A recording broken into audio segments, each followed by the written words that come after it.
มาแต่ไห้แล้วนี่จูแต่ชะไรจัดจ้อยแล้วหรอบ่แล้วเขามาเอายังนึ่งจัดจ้อยชโนนึ่งจัดจ้อยอ๋อเย็นเด้อนะเด้อตักน้ำก็ดาวที่แปลงเจ้า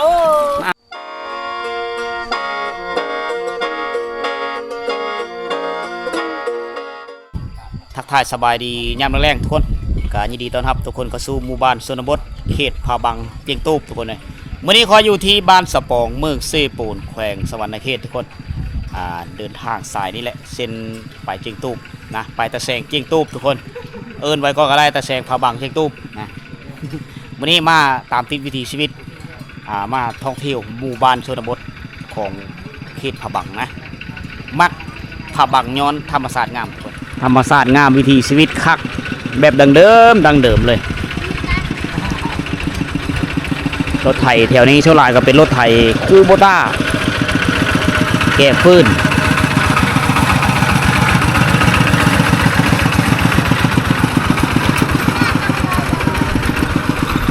บ้านนี้ตั้งอยู่กลางขุนเขาอ้อมรอบด้วยผู้จะเป็นผู้หินนำนอคล้ายๆคือกันกับแขวงขมนทิศนี้จะเป็นทิศตะวันตกกับติดจอดกับภูกันจะมีเฮิร์นหลังนี้มีคนอยู่แล้วหลังฤดูกาลนี่คือชาวบ้านนี่เอางูมาเลี้ยงแล้วก่อนค่อยเอาแผ่นโซลาเซลล์มาเฮิร์ไปให้เพิ่นอยู่ว่าย้ายไปเชื่อระบุ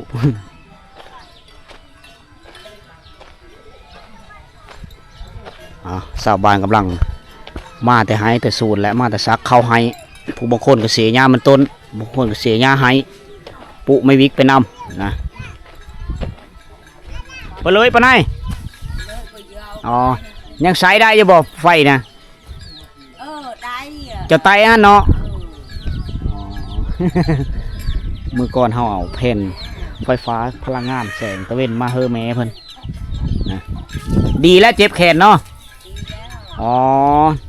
มือก่อนคอยมาถ่ายมือก่อนแม่เพิ่นเจ็บแขนจัดจ้อยแล้วบ่จัดก่อนมอมนุ่มโอ้แนะนำชาวยังกันเด้อ๋อเป็นจัดอย่าเหาะกงมาอ๋อเอาบอลเอากุตาตุกระดมตีนเจ้าเป็นเพื่อตีนเจ้านะคืออายุคุณนายอ้ายแห่บักก่อนเหมือนเบาหวานประจักอันอ้ายเห็นบักไอ้ไอ้เทคโนโลยีไอ้จะมาอันช่องบักบักกับมึงแต่มือปอกกันหอดแต่ที่ว่าตั้งอ๋อน่าจะเป็นเบาหวานเปื่อยก็แหละเปลือกอันนี้ฮะพอไม่ได้แบะนำเนาะมาแต่ไห้แล้วนี่จูแต่ชะไรจูกลูกพร้อมแบะฟื้นพร้อมเป็นบ้านที่ทำเลธรรมศาสตร์งามอ้อมหอบด้วยภูเขาทั้งนั้นเลยซัดเล้งกันหลายจะเป็นต้นกระเม็นโง่แหละหลายก็มูคือธนาคารของชาวบ้านนะเอาจุกี้ดงบ่ฮะน้ำลิ้นจะไหลอยู่ชนบ้านเบื้องนี้น้ำลิ้นนะตักแล้วก็หาบมือน้องคนหาบมือเหินเพิ่นก็ได้ช่วงนี้เขาเจ้าปิดเทอมไปละน้องนักเฮ็ดนี่เสิ่งแล้วก็มาเฮ็ดเวซอยพอซอยแม่ละผู้ส่วนหลายก็เลี้ยงงูเลี้ยงควายเลี้ยงแบะผู้บางคนโอ้จูแต่ชะได้ละยัดเด้อจูเลยเนาะจัดจ้อยแล้วหรอบ่แล้วเขามาเอายังนึ่งจัดจ้อยชโนนึ่งจัดจ้อยอ๋อนึ่งจัดจ้อยแล้วกำลังซักเข้าไห้มาตะหน้ามาตะไห้แล้วก็ตักเอาน้ำมือเลยไปก็ตักไปเด้อเหมือนเนาะอ๋อตักน้ำให้แม่เนาะคนดูแท้ผู้เบาน้อยนี่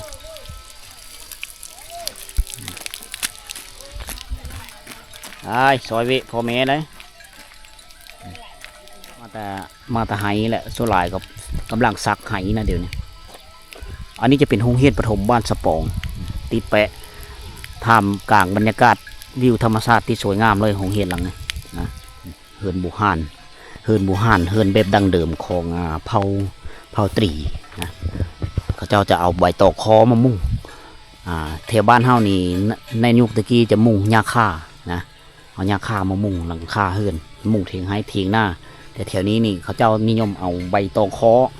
เอามาตะป่าตะดงพอละอยู่ที่โน่นผู้พอละมามุ่งยามหน้าฮ้อนมันก็เย็นเย็นนะบัดชวน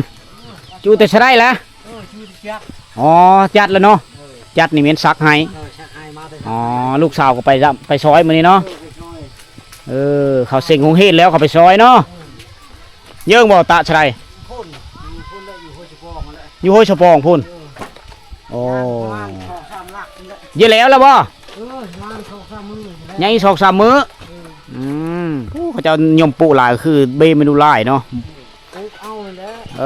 เป็นหมได้ล่ะมันก็เป็นหมงูควายปูต่ำแรงงูแรงควายเท่านี้แหละเขาเจ้าก็ได้ฝนเริ่มตกแล้วทุกคนนะฝนตกฝนอันนั้นแหละฝนตกฝนลิ้นแล้วไปเฮ็ดบรรยากาศอยู่หมู่บ้านชนบทก็ซุ้มเย็นดีมุงไปต้องคอเฮือนบูฮานไว้ดั้งเดิมนี่ได้เขาเจ้ามามุงอันนี้เนี่ยจะเป็นสถานที่ต่ำเข้าของเขาเจ้าตื่นเช้ามาเขาเจ้าต่ำต้มอยู่นี่เดี๋ยวเขาใบตองคอเนี่ยเอามาตะปาเนี่ยเขาจะออกมาในนี้นะเอามาซ้อนห้ำไว้ในนี้เมื่อเลิกมีเมื่อเลิกเขาเจ้าว่างๆเขาเจ้าก็เอาไปจ้ามแบบนี้แหละแล้วก็มุงมีอะไรน้อมอ่องลูก เปียก้อนโซนมัสลี่โซนหญ้าสูบโซนมะทูมะแตงมันก็กำลังเริ่มโหยไปแล้วนะเพราะว่าฤดูกาลมันก็ตกก้าวเข้าสู่หน้าฝนแล้วฝนตกแล้วทุกคนนะเราจะ หาบ่อนลบฝนก่อนหน้าเอิดกี่ลูกชาย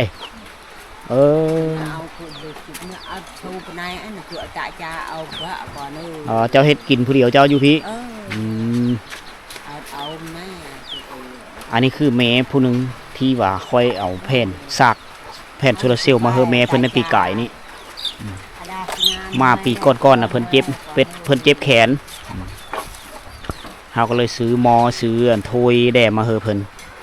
เอาแผ่นซากมาเฮอพร้อมไตในยามขึ้นสนุกนะเมื่อตะกัดกี้สนุกตะกัดกี้ยังไตได้อยู่ได้หรอวะยังไตได้สบายอยู่ผู้เดียวอยู่พี่เจ้าเนาะเฮ็ดกินเองอยู่พี่ตาจ่าเบิ่มสไลด์เด้ก้อนเจ้าตาเจ้าเฮ็ดเองหายก็ได้โอ้ยังไปเอ็ดอยู่เนาะเท่าอยู่เนาะยังเอ็ดได้อยู่ได้จุ่มมือตาเฉียจ้าเท่เนี่ยเอาลูกชายเด้กระมั่นเด้ฮะลูกชายจิกรอันเตลูกชายก็เลี้ยงลูกเล่าเลี้ยงหลานครอบครัวเพิ่มมั่นบกุมเนาะลูกก็แยกครอบครัวแล้วครอบครัวไปครอบครัวมั่นระยะเนาะผู้แม่นี่ก็จะเป็นได้อยู่ผู้เดียว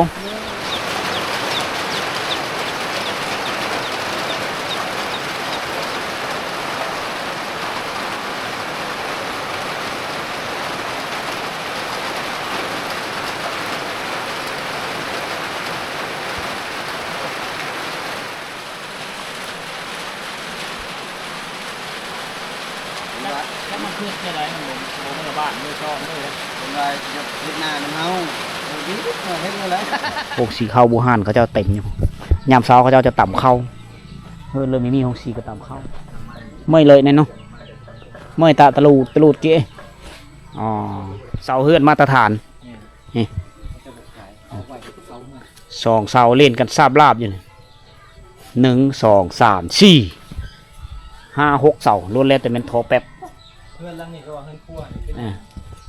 ทอแป๊บทอส่งน้ำมันแต่ยุคสงครามชิ้นสุกสงครามแล้วก็จะมาเฮ็ดเสาเฮือนเฮ็ดเสาเถียงให้เถียงหน้าได้สบายปุ๊บ่มีกลิ่น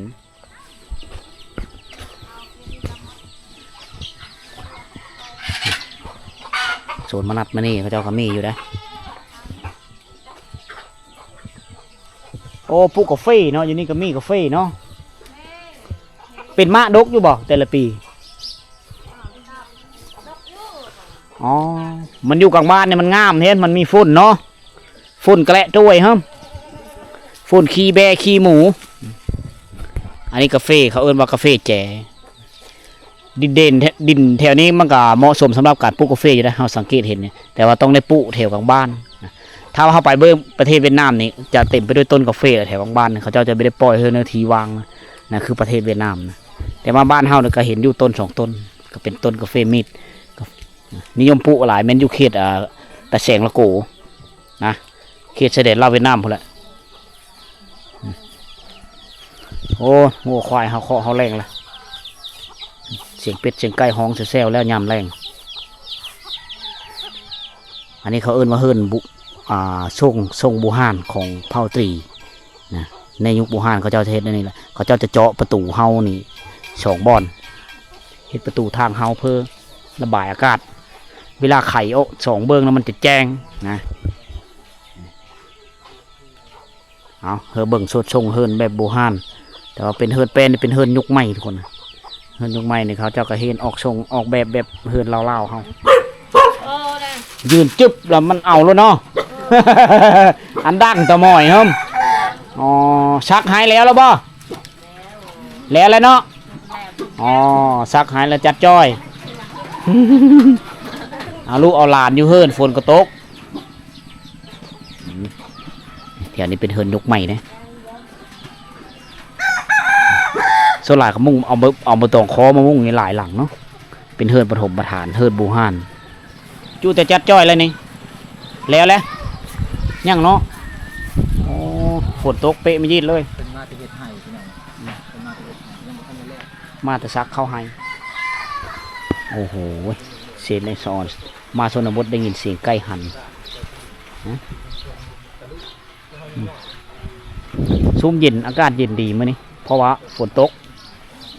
แล้วอากาศจะเย็นอากาศโล่งอากาศบริสุทธิ์แถวนี้มาสูบลมหายใจเอาอากาศสดอ๋ออยู่นี่มีตูบหนังลิ้นอยู่นี่บนเลยบนไหนเนาะแม่นบอกอ๋อนี่โฮมสเตย์นี่คักอะไรนี่อันนี้คือศาลาบอนสุหลายกับผู้เฒ่าอยู่เฮิรนนี่จะมาเลี้ยงลูกเอาหลานอยู่นี่เอาหลานนอนอยู่นี่อันนี้คือศาลามุงโดยยาออกแบบได้ดีได้งามเนาะเฮ็ดอยู่บ้านเฮากับคักเลยนี่เอาไปตั้งไว้อยู่หน้าเฮิรนเขาเฮ็ดอยู่บ้านเฮาจะเป็นราคาได้แบบแม่นแหละเขาเจ้าจะเอาไม้อย่างบุงเอ็ดเนี่ยบ้านเฮาตรงบ่อนเขาเอ็ดเฮอผู้เฒ่าเอาหลานเนาะผู้เฒ่าอยู่เฮิรนเอาหลานอยู่นี่แหละกลางเว้นมวยเบ๊ะได้มั้ยบ่มวยเบ๊ะได้แต่เบิ่นเลยช่างเนาะอ๋อลงมาลิ้นซื้อหน้าเวคงไปยิงเบิ่งคนนะเขาเจ้าเอาฟืนมาเต็มกองตารางเฮิรนเลย เวลูกเพอบรรดาลูกเพอต่างๆยามหน้าฝนเขาเจ้านิยมปลูกมะโบบอยู่แถวหน้าบ้านมะโบบแล้วก็มะแต่งอันนี้จะเป็นต้นคือมะนาวเต้ามะนาวเต้าที่ชาวบ้านเขาจะเอาไปเอามะที่มันแก่แล้วไปเฮ็ดกระตุกตักน้ำอันนี้จะเป็นคุมโบมเต็มไปด้วยผักสะแง่งนะในมือก่อนนะมันนี่มีเห็นผักสะแง่งละอ๋อหวยเด้อแล้วเนาะดื่มน้ำเด้อแจ้บ่อ๋อกินน้ำซ่า มาแต่หายแต่หน้าแล้วก็นั่งพักผ่อนเนาะเมยเนาะแล้วกินข้าวกินน้ำร้อนนี่กินข้าวแรกแล้วจ้าน้ำโดยนะโอ้จ้าแต่เปลืองเนาะจ้าแต่เปลืองส่วนหลายเขาเจ้ากินข้าวตะเว้นนะคำมาแล้วคือไปลิ้นไปโฮนางแอนเดียววัฒนธรรมของเขานี่เขาเจ้าจะกินข้าวแรงตะเว้นประมาณ4 โมง 5 โมงแรงนะมาแต่ไฮแต่เวแล้วก็ต้องได้กินข้าวผู้ลูกเพอจะเป็นผู้แต่งยุโคกินโอ้ผู้ใดโทรทัศน์เนาะโอ้นางเบิ่งโทรทัศน์ช่องไปตะปายชาติพี่เลยตะเปื้องตะไนเลยยิงโทรทัศน์เนาะโอ้สบายครับตะเปื้องตะเทียนแล้วแม่นช่องไปตะชาติเลยเลี้ยงงูหลายนะยามแรงช่วงนี้เขาเจ้าเริ่มเลี้ยงงูแล้วล่ะผูกไว้ละเฮิรนคักเนาะเฮิรนเจ้าหลังนี่3 หลังนี่เนาะ อันตะดงก็เฮือนหลังนี้3หลังติดต่อกันเลย เป็นเฮือนที่งามนะ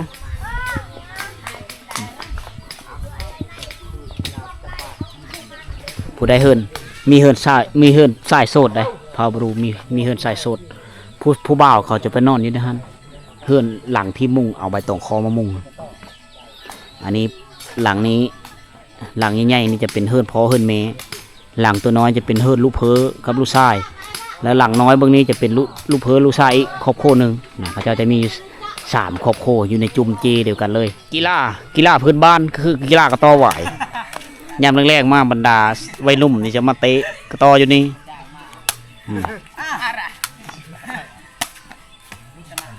เฮ็ดอันนี้นะเขาจะได้เอามือมุงเถียงให้เถียงหน้านะอันนี้จะเป็นใบตองคอที่เขาเจ้าคือเขาเจ้ามุงอันเฮิร์นอันเขาเจ้ามุงใส่โซดเฮิร์นใส่โซดนะที่มาใบตองคอเขาจะเอามาตะปาตรงเขาจะออกมาแบบนี้ได้เขาจะออกได้เนี่ย เขาใส่กระยางมาเนาะ เขาออกเอาสายนี่เลยหมัดใส่หลังเลยออกเอาเลยออกเลยออกมาตะปาไปทางไฮมาเลยเอามาเลยเนี่ยเขาจะกอแบบนี้แหละต้นมันจะคือกันกับต้นลำตาลคือกกตาลเนาะไอ้คือต้นตาลต้นมันคือกันกับต้นตาลเอามามุงเฮิร์นถ้าว่าเขามุงที่นี่กับประมาณ5 ปีแม่สลากันโดภาษาบรูให้ไปนะสลองบอกสลองอ๋อสลองนี่แปลว่าใบตองคอตาเปรียโอนกับมันโอนกดเจ้าตาเปรียอันตุ้งบ่อ๋ออันตุ้งคำว่าตุ้งมันหูเราบ่ได้ยินน้ำสร้างเลิกเนาะตาเปรียเฮ็ดพาอ๋อเฮ็ดผาถ้าถามเป็นภาษาบรูเราตอบมาเป็นภาษาลาวคักกระเต้าแปลว่าฮ้อนตะเลยจะเฮ็ดเลยเพิ่นตีเล็กตีเสียมตีพ้าผลิตวัตถุอุปกรณ์ในการอ้อยให้งานนะในการดำรงชีวิตในแต่ละมือผู้เฒ่าในเกณฑ์อายุซ้ำนี้เขาเจ้าจะในมือก่อนเขาเจ้าจะเป็นช้างตีพ้าตีเล็กนะผลิตอุปกรณ์เองมาฮอดยุคปัจจุบันก็คนคู่มือที่สลายก็ซื้อเอาแต่ว่าคนรุ่นเก่าคือพอเพิ่นนี่เพิ่นจะตีเอาตีให้ลูกให้หลานเพิ่นไปป้าไปดงไปไห้ทางโซนผลิตอุปกรณ์เองเลยผาของเขาเจ้านี่จะมีงอมเขาเอิ้นผาโกแต่ภาษาเขาเจ้าเอิ้นว่าเปรียเนาะเปรียภาษาแถวนี้เอิ้นเปรียมันตีผ้าอยู่เปรียเขาไว้อีกงอมมันก็จะโกะลงมานี่เพื่อกะอันที่หนึ่งเพราะว่าเขตนี้เป็นเขตที่มีขี้หินหลายเวลาเขาถางแล้วป้องกันคมมันเนี่ยมีเท่ามันบ้านเนี่ยถ้ามันฟันลงต่ำเนี่ยงอมมันจะอันตัวงอมันจะลงดินก่อนก็เลยเฮ็ดเถือผาเนี่ยปลอดภัยผาโกะภาษาบรูเอิ้นเปรียเขาไว้อีกด้านกระโหลยด้านคำว่าด้านในแมนภาษาเวียดนามแม่นบ่ภาษาเวียดนามเนาะด้านเนาะกระโหลยด้านหัวลูกปืนหัวกระสุนลูกปืนในยุคสงครามอันนี้เป็นเพียงโหมันมีหูว่าลูกปืนรุ่นเลอบุเพิ่นเอามาประยุกต์ใส่ที่ว่าเป็นหน้าถังเป็นค้อนถังตีเล็กตีพ้านี่น้ำหนักมันประมาณ20 หรือ 30 โลได้นี่นักได้เสียงตามแจวดังเปิกนี่ตาจ้าเจ้ามานายแกงมังมีตาจ้ามานายเลยแม่นแกงมังมียำแรงเฮ็ดอยู่เฮ็ดกินแล้วมาแต่ไห้นะ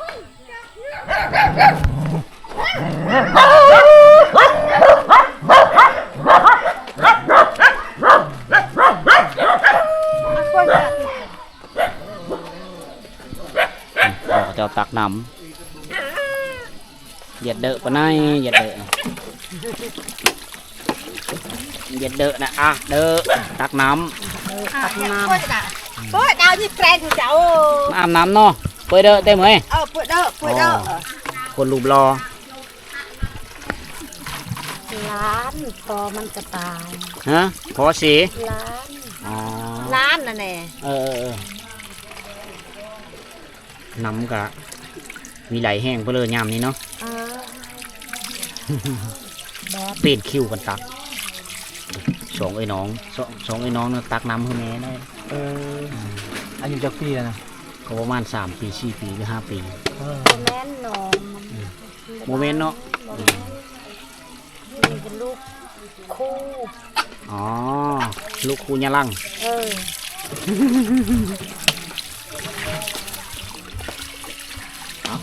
เป็นลูกแม่ห้าง ลูกไม่หาง ลูกไม่ห้าง ชื่อเอ้ยไปเรียงเนาะไม่หางหลายเนาะเผาบรูเขาในชื่อเอ้ยไปเรียงครับไม่หางหลาย เอากับแม่ไม้เขากันเลี้ยงหลาน เจ้ากับแม่ไม้ แม่ไม้ลูกโพเชได้หลายปีแล้ว ตายหลาย ดูดนึ่ม ช่วยก็ดูนกใจเตะจะเบาก้อนนั่นมาหายเจียนกใจเตะ ลูกชายอีก เลยตาย ลูกชายกับตายปะ พอกับโพกับเสลูกชายกับเส อยู่พอดียว อยู่ผู้เดียวเจ้าเด่น อยู่พอดียว ลำบากเนาะ ลำบากลูกเฮ็ดให้เฮ็ดหน้าเด้เฮ็ดหน้านำเขา เฮ็ดให้พอดียวเฮาเด้อ โอ้เห็นคนเดียว เฮ็ดคนเดียว ไอ้กล้องเย้า ไอ้กองโยจะเบิ่งเตะตามันอะเจมเจ้าน่ะ อ๋อแม่มันเดมือเลย แม่มันก็เอาพัว เอาโพไม้แล้วแม่มันนี่ ไปอยู่น้ำพัวแล้ว ก็เอาพรกระต่ายจะเอาพัวไหม อ๋อหลานนี่เนาะ หลานจะอยู่กับเฮาแน่ลูกเออ แม่เอาโพไม้อยู่ไส บ้านหน้า เอาอยู่บ้านหน้าพุ่นไปอยู่บ้านหน้าเนาะอยู่แต่จัดจ้อยเลยนี่ยังบ่แล้วเนาะลูกสาวมาลัดเลยตาจ้าเลยนี่เนาะเอาไปแกงบ่อ๋อกล้วยกระดก ก็กระดัก ยอดบักอื้อแอมเลยนี่อ๋อคอกับกันเจ้า ต้นคอเจ้าคอโน คอกี่เติบคอองคองันเนาะอาหารการกินสิแล้วเอาปูแคมบ้านพอได้กินฝนตกแล้วทุกคนทำเลยทุกคนเลยยางเราบ้านกะเบื้องนี้ค่อยไม่ได้พาไปนะพาไปแต่เบื้องนี้จะเป็นหลังจะเป็นหลังคาเฮือนเขาเจ้าคือกันบ้านสปองนี่คือกันจะเป็นเฮือนที่ติดแปะกับน้ำผาอ้อมหอบด้วยผู้เลยมุม360มีแต่ผู้กับผู้นะผู้ผาป่าไม้งามแถวนี้เป็นเขตที่อุดมสมบูรณ์คุมโบมก็เต็มไปด้วยใบบอนนะนี่คือวิถีชีวิตในยามแรงๆที่บ้านสปองเมืองเซโปนแขวงสวรรณเขตเอามาฝากพ่อแม่พี่น้องเฮาอัปเดตการดำรงชีวิตในแต่ละมื้อมาเฮอพ่อแม่พี่น้องได้รับชมอยู่ทางบ้านตามฤดูกาลทุกคนฤดูกาลนี้ก็คือฤดูกาลซักข้าวไห้นี่แหละนะผู้บางคนก็เสียหญ้ามันต้นคือทุกคนได้เห็นนั่นแหละนะอันนี้คือการดำรงชีวิตวงจรชีวิตของพี่น้องเฮาอยู่เขตเนาะนี้ถ้ามีเฮ็ดก็ไม่ได้กินทุกคนผู้บางครอบครัวก็มีท่านอุดมสมบูรณ์ก็หาเช้ากินค่ำผู้บางคนก็ข้าวมีพ่อกินก็จำเป็นต้องได้ไปหาซื้ออีกฉะนั้นดิ้นรนในการดำรงชีวิตนี่คือหาป่าหาดงเสาะหาเครื่องป่าของดงมาขายนะเพื่อสร้างรายรับเพื่อครอบครัวเลี้ยงงูเลี้ยงควายเลี้ยงแบไปนำนะสำหรับเรื่องราววันนี้ก็มีเพื่อหลายทุกคนก็สิได้อำลาพาจากพ่อแม่พี่น้องไปก่อนพบกันใหม่ในวิดีโอต่อไปนะสิเฮาไปบ้านหน้าพุ่นทุกคนเลยฝนก็ตกเด้พบกันใหม่บ๊ายบาย